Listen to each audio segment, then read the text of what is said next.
Perfect biocreation. Something that seems like a good idea, but with mankind's twisted will to seek perfection through deviant means, the results of such a creation can have dangerous blowback. Take Perfect Cell, created by the intelligent but not very bright Dr. Shiro, supercomputers from the cells of the Earth's mightiest warriors, and the legendary Mewtwo, created and modified from the original legendary Mew. Both creatures were designed for perfection, but only one is truly the perfect fighting machine. Today we find out which one that is. Today we rewind Rumble.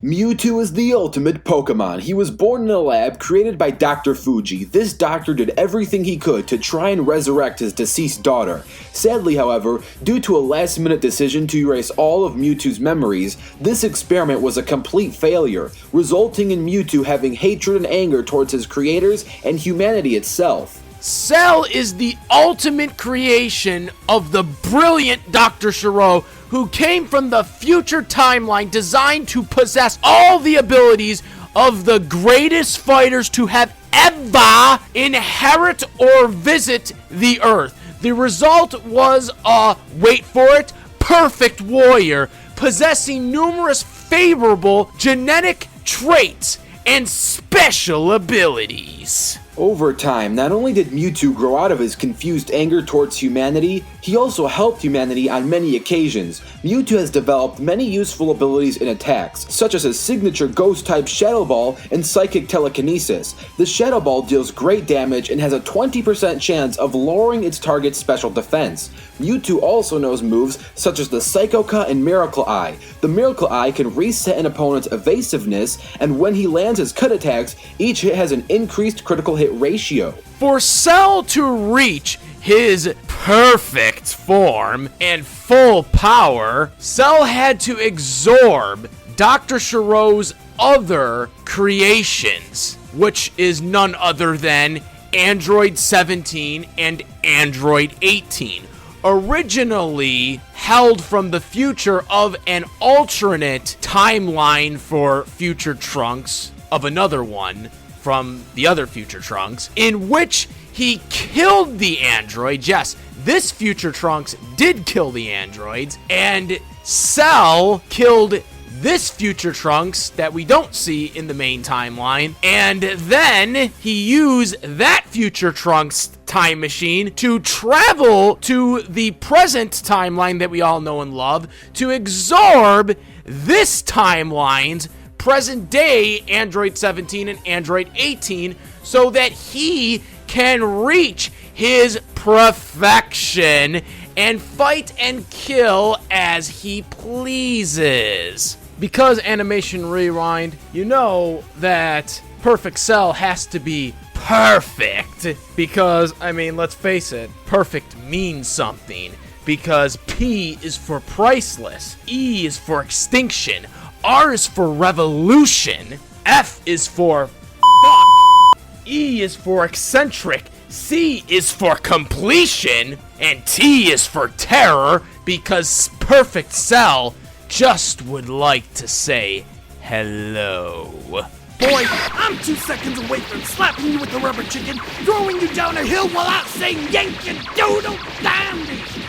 After absorption, Cell gained possession of the Death Beam, Kamehameha, Perfect Barrier, Instant Transmission, and the Spirit Bomb. Cell can absorb others, though, his tail either by stabbing them with it or opening it up to engulf them with it. When he stabs them with it, he breaks them down into an easy absorption of organic matters and absorbs their energy as well, leaving nothing but their clothes behind. Mewtwo has an attack range that can stretch entire continents, and with his Mega Evolutions, take everything you currently know about the guy and shift those thoughts into full gear. Mega Mewtwo X or Y aren't forms you want to go up against. If Mewtwo's base form is regarded as a heavy-hitting powerhouse, it wouldn't be too hard to understand that these Mega forms are essentially double trouble. Shadow Mewtwo is an alternate form of Mewtwo created when it absorbs the energy of the Shadow Synergy Stone. Similar to Mewtwo, Shadow Mewtwo also drains resources while attacking with Pokemon moves. It drains the user's HP, which can be very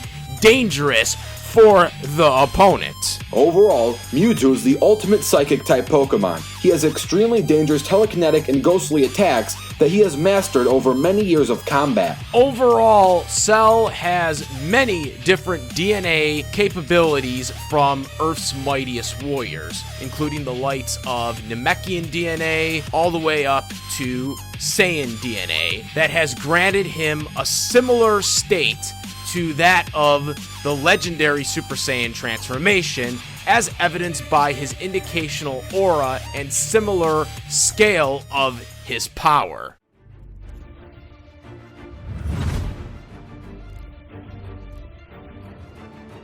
And now, let's get ready for the fight. This battle will take place on Earth, and remember, there is no prep time.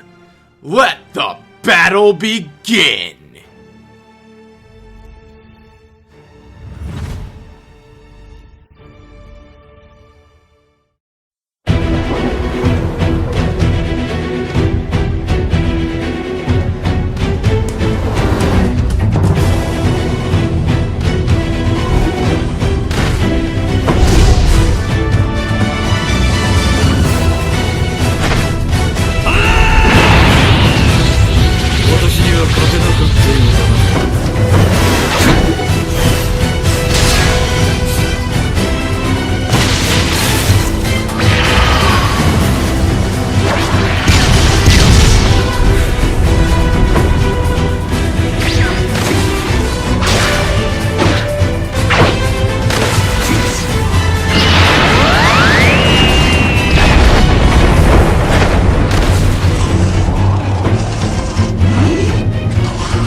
Hopefully you enjoyed that animation, and if you did, super special thanks to Team Animation Rewind's El Cheatham and YT. I'd also like to thank the SS Ultimate Goku for co-hosting, Biff Weed for the research/notes, as well as Corin O'Keefe. Thanks, and enjoy the post-analysis.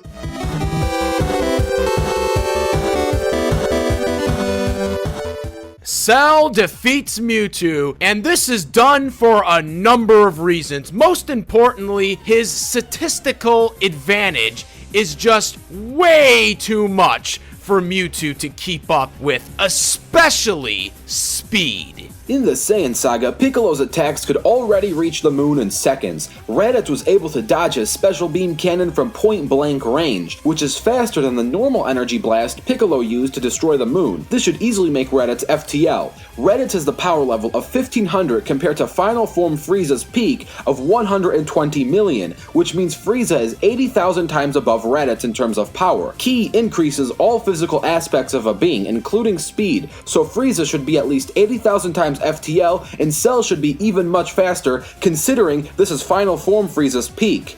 Mewtwo is able to dodge the move Techno Blast from Genesect, and the Pokédex describes this move as a beam of light. This should make base Mewtwo at least relatively to the speed of light. And Mega Mewtwo Y is much faster. He's so fast that Techno Blast seems frozen in comparison. So he should easily be faster than light, but even if we wank this, it would be nowhere, and I mean nowhere, close to a low ball for Cell. As for durability, Mewtwo survived attacks from Deoxys, including Double Impalement. The move Recover allows Mewtwo to heal physical wounds. Cell, on the other hand, survived many attacks from Tien, Goku, Vegeta, Trunks, and even a rage-boosted Super Saiyan 2 Gohan, albeit one who was holding back in order to make him suffer. His regeneration allows him to regenerate his entire body as long as a certain nucleus in his head remains intact. This edge would have to go to Cell. He has greater physical durability and a far more effective healing factor. As for strength, Mewtwo with telekinesis was able to effortlessly pick up and throw around heavy Pokemon like Rhyhorn and Onix, who weighs 253.5 and 463 pounds respectively. He teleported an entire lake, estimated to weigh around 385 million tons. Mega forms will increase this limit. As for Cell, he can telekinetically lift large rocks and other formations with ease. He is also easily thousands to millions of times above Kid Goku, who is able to push a boulder calculated to weigh 350 tons. While Cell's maximum lifting strength hasn't been shown, from what we do know, Mewtwo does hold a slight strength edge. But as much as I love Mewtwo, this poor guy doesn't stand a chance. Cell is far faster, more powerful, and more durable, plus he has a more lethal hacks that are more likely to actually work. Dragon Ball characters have shown resistance to mental attacks from foes weaker than them before, and sending Cell to another dimension wouldn't work as he's used instant transmission to get from King Kai's planet to Earth in the past. Now, one could argue that Mewtwo can read Cell's mind, but he's never shown to be able to use it on someone with such a huge power gap before, and even if Mewtwo could, it would be completely useless, as Cell alone would blitz and one-shot Mewtwo on his own regardless. Remember, Cell has been scaled to be a solar system buster when he came back as Supercell Perfect. Not to mention he also inherited Goku's instant transmission technique, which allows him to basically go wherever he wants. So that also gives him an advantage to avoid Mewtwo's technique too. So basically what I'm getting at is Mewtwo's only method that could possibly let him win just isn't very effective, making the winner of this Rumble Perfect Cell. On the next episode of Rewind Rumble.